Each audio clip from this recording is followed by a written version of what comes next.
असू शकतो. राऊत साहेब, याच विषयातला एक शेवटचा प्रश्न की तुम्ही म्हणता आहात, तुम्ही पंतप्रधानांना पत्र लिहिलं, तुम्ही भूमिका मांडता आहात, पण सामना 13 तारखेला भारत विरुद्ध पाकिस्तान दुबईत होणार हे आता जवळपास स्पष्ट आहे. अशा वेळेस मग शिवसेना युबीटीची पुढची भूमिका काय? नाही, आज मी माननीय शिवसेना पक्षप्रमुख उद्धव ठाकरे साहेबांशी आम्ही चर्चा करू. आम्हाला असं वाटतं की हा विषय अत्यंत गंभीर आहे. या संदर्भातल्या लोकभावना अत्यंत तीव्र आहेत, अत्यंत तीव्र आहेत. आणि या किती तीव्र आहेत ह्या आम्ही जेव्हा बाहेर लोकांमध्ये फिरतो तेव्हाही पाहतो. काल आदित्य ठाकरेजींनी सुद्धा हा विषय मांडला, स्वतः उद्धव साहेब हा विषय मांडत असतात. पण आता ह्या दुबईतल्या सामन्याचे पडसाद महाराष्ट्रात देशामध्ये उमटू शकतात का याच्याविषयी आम्ही चर्चा करू.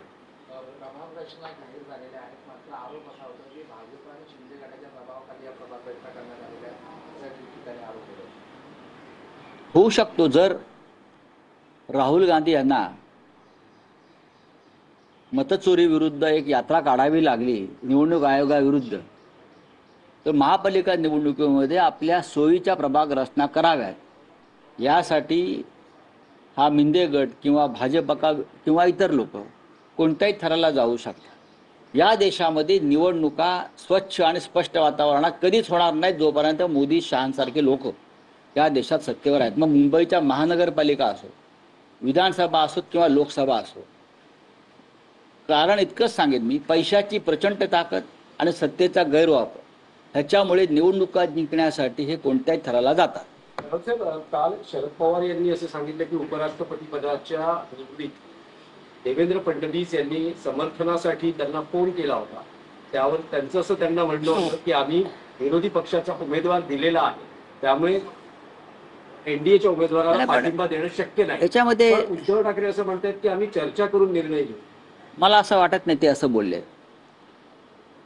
आम्ही सगळ्यांनी मिळून आमचे उमेदवार सुदर्शन रेड्डी यांचा अर्ज भरला. माननीय उद्धव साहेबांनी त्यांना शुभेच्छा दिल्या आणि आम्ही त्या प्रक्रियेत सहभागी आहोत निवडणुकीच्या. उद्धव साहेबांनी चर्चा केली, ती पक्षात चर्चा केली, आमच्या सगळ्यांशी चर्चा केली. त्यांनी आम्हाला देवेंद्र फडणवीस यांचा दूरध्वनी आला होता ही माहिती दिली. चला, धन्यवाद.